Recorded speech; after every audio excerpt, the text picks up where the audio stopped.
Hi, welcome to this episode of Pictures on My Mind. In this episode, I'm going to talk about 5 things that I learned from the amazing writer of narrative non-fiction, Jon Ronson. I had the pleasure of going on a workshop with him a few weeks ago, and I made a bunch of notes. Don't worry, I'm not spilling his secrets all over the interweb. John, if you're watching, massive fan, please don't kill me. But yeah, there were basically, on the day, there were a number of things that he said that really kind of aligned with kind of what I've discovered being a documentary photographer for 23 years and the things that kind of the methodologies I employ. And I think one thing was interesting because we have an overlap of one of our own idols, and you'll see where this all fits in, okay? So yeah, Jon Ronson is an amazing writer, and I stumbled across his novels in the mid-noughties. The first one I read was Them, Adventures with Extremists, and the next one I read was Men Who Stare at Goats. And it's just very much this kind of first person, he's in the story, he's having an adventure. It's basically a little bit gonzo, okay? And gonzo is a term that was coined and kind of labelled onto the amazing journalist Hunter S. Thompson, okay? And obviously Jon Ronson is a big fan as well, as I am, of Hunter S. Thompson. And that's obviously where he got kind of part of his shtick from. And in February of 2005, when Jon Ronson was working for The Guardian, he had to write a piece the day after Hunter S. Thompson committed suicide. And I think, yeah, I'll just read this little section out because it kind of, yeah, it says a lot. Here we go. Thompson's great legacy was not the drugs. It was his realization, as he wrote in The Great Shark Hunt, that the writer must be a participant in the scene. Like a film director who writes his own scripts, does his own camera work, and somehow manages to film himself in action as the protagonist, or at least the main character. He was the first journalist to really spot that a story becomes truer when the reporter honestly chronicles his or her own idiosyncrasies and admits that those foibles act as a prism between real life and the page. The realization of his has changed the face of journalism, giving generations of writers license to put themselves into their stories. Okay, and I can't get into where I kind of fell into the realm of Hunter S. Thompson because it was a Glastonbury Music Festival in the middle of the night, and that's another story. But anyway, as I said, I spent the day of Jon Ronson a few weeks ago on a workshop. It was an amazing day. I'm such a fanboy. I've been to his book signings. I even went on an online workshop he did in 2020, okay? So yeah, obviously big fan, but like the online event, I was kind of really out of my depth. There were some very famous writers in that workshop, just in the audience with me. And of course on that level, like they just blow me out of the water. I am not a writer. I'd love to be, but I'm not there. But what I did have was that a lot of the things he was saying about how he's been making work all these years were things that I've discovered being a documentary photographer, out in the field, kind of getting work. And that's kind of what I'm going to share with you now. So yeah, number 1, he said, record everything, okay? And that means, he's either got in a position where he's recording audio or he's making quick notes if he has to go out of sight and just make some quick scribbles or whatever he's doing. For a photographer, again, I would say photograph everything. Sometimes you can start overanalyzing things and think, should I take this photo or should I not take this photo? Unless it's a really kind of ethically difficult situation and you're going to totally mess up the people you're with or the group that you're trying to portray because it's going to be a complete shit show. Take the photo. Just because you've taken the photograph doesn't mean you have to use it, show it, or publish it, okay? So I think it's all very important to accrue as much information as you can. And with Jon, it's making notes and writing quotes and thinking about what was going on at the time and trying to remember it. For a photographer, it's you trying to get all that information down as photos. Another thing that's really interesting on that level is that Jon transcribes all of his recordings himself. Most writers would send that away, or they might have some software that does it digitally. Jon literally sits down and transcribes by hand everything.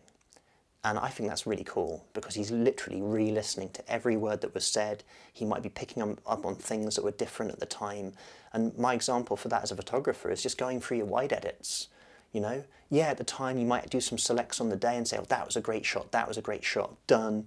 Don't. When it comes time to really properly edit the work, go back. You're not sort of going through the recordings and transcribing again. Instead, you're going through all of your edit because maybe you missed something. You know, your taste matures as a photographer. A photograph you thought was amazing 5 years ago, you might not like, and one you overlooked, you might think was amazing. So again, it's one of those interesting things that there's an overlap between that role of a writer and the role of a photographer. One thing Jon was really hot on that I think is awesome as well is basically saying yes to everyone. And by that I mean, like, for me, I'm out photographing and I'm saying, oh, I'm doing a story, it's about orange walls and how that relates to the film, like Videodrome, and hey, does anyone have any orange walls? And then someone say, hey man, you should totally talk to this person, and they're huge fans of Blondie and they've got an orange cellar like in Videodrome, okay? And then off you go to photograph that person. Okay, that's totally random, but you get where I'm going with this. So if you're doing a documentary photography project, if someone sees you photographing, you're photographing them, and they say, hey, you like chickens who wear jumpers, you should totally talk to Barbara, yeah? Go do that. You've got to do that. And that's a way of opening up your story. It's kind of, yeah, it's part of having the adventure. Do you know what I mean? It's part of going gonzo. You're not kind of going in prescriptively being like, I've got this plan. The minute something opportunity presents itself that seems a bit random, do it, go on it. Who knows where that's going to lead to? One thing about Jon is he is quite neurotic, okay? And I'm a bit highly strung too. And for a little while when I was younger, I kind of really struggled with that. And then I just went gonzo and I had loads of crazy adventures. And I think it's really inspiring that someone who feels quite neurotic goes and has adventures, okay? And that's what Jon did. And in the talk, he said a quote I'd heard before about Louis Theroux, is like something like, to paraphrase, there's nothing sadder than a story never told. So you might feel like, oh, I can't do this thing, I can't do that, whatever. But if you don't tell the story, oh, that's even worse. So you've just got to go for it. So again, for me, the fact that, you know, someone who does struggle with anxiety can have great adventures, truly inspiring for me. So again, hopefully, again, if you struggle, if you feel like, oh, this is really difficult, I can't do it today, just do it, okay?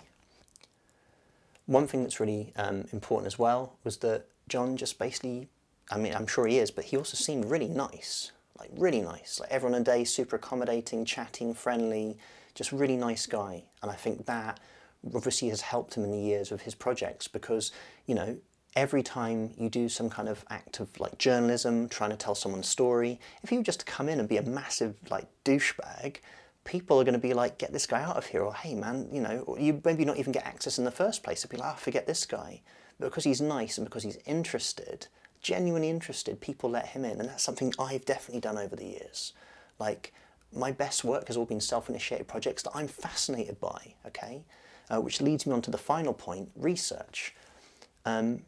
Jon said, let me get this right, that I think he used to research loads and loads and loads, but then sometimes he'd leave it for a bit because you don't want to sort of go into making the documentary, writing the novel with all the answers. You want to meet people on your quest, on your journey, and have those answers kind of given to you in that process, right? For me as a photographer doing documentary work, I do loads of research. I don't want to go into it like an idiot, like a tourist. And I'm in a situation where, you know, there's certain things I can relay that the people there think, oh yeah, this guy's the real deal. You know, he's aware of what's going on. He's really interested in us.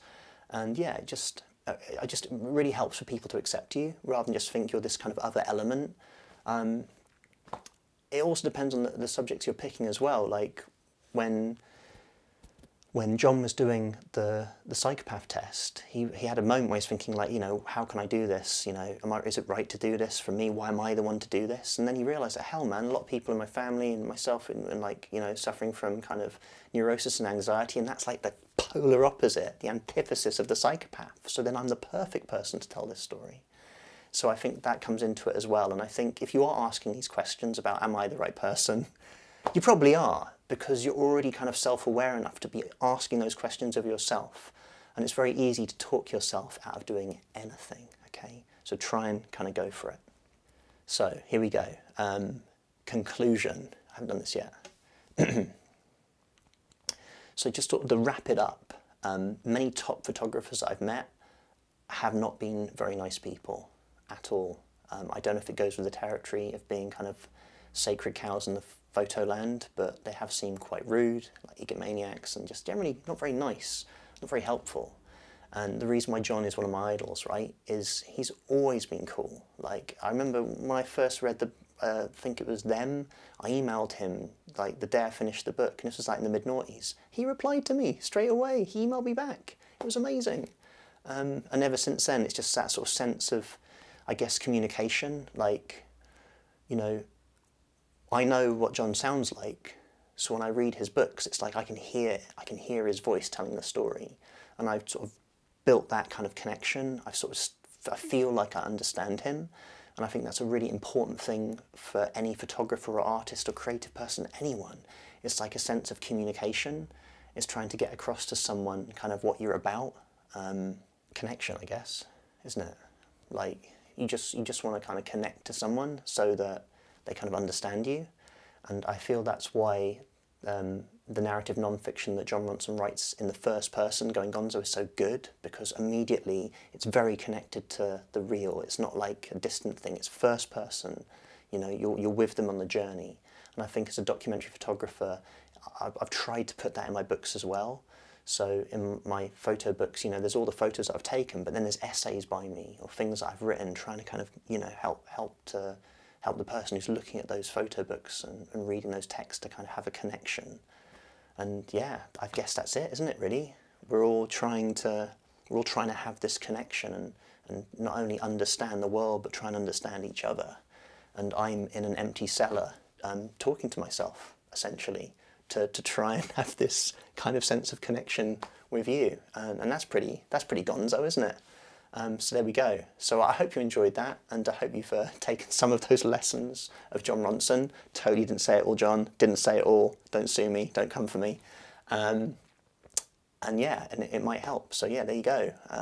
Go Gonzo.